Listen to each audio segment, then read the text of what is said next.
Ang Siikawan, Fiesta sa mga bayan ay mga tradisyonal na selebrasyon na karaniwang ginaganap bilang pagpapakita ng pasasalamat sa patron santo o santa ng bayan.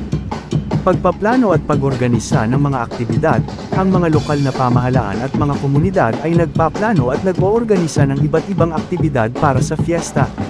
Ito ay maaaring mga parada, paligsahan, palaro, sayawan, at iba pang mga programa na nagbibigay kulay at kasiyahan sa pagdiriwang. Paghahanda ng mga pista at dekorasyon. Bago mag-fiesta, ang mga tao ay nag-aayos at nagdedekorasyon ng kanilang mga tahanan, mga kalsada, at mga pampublikong lugar. Ito ay upang ipakita ang kanilang kasiyahan at pagmamalaki sa kanilang bayan. Paghahanda ng mga pagkaing espesyal, isa sa mga highlights ng fiesta ay ang paghahanda ng mga espesyal na pagkain. Ang mga tao ay nagluluto ng mga tradisyonal na lutuin at mga espesyalidad ng kanilang bayan.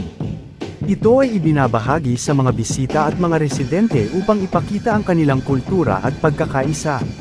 Pagdaraos ng mga relihiyosong aktibidad, sa maraming bayan, ang fiesta ay may malalim na kaugnayan sa relihiyon. Kadalasan, may mga misa, prosesyon, at iba pang mga relihiyosong aktibidad na idinaraos bilang bahagi ng pagdiriwang, pagtangkilik sa lokal na produkto at sining. Sa mga fiesta, karaniwang may mga palengke o trade fair kung saan maaaring mabili ang mga lokal na produkto at sining. Ito ay isang paraan upang suportahan ang lokal na ekonomiya at ipakilala ang mga produktong gawa sa bayan.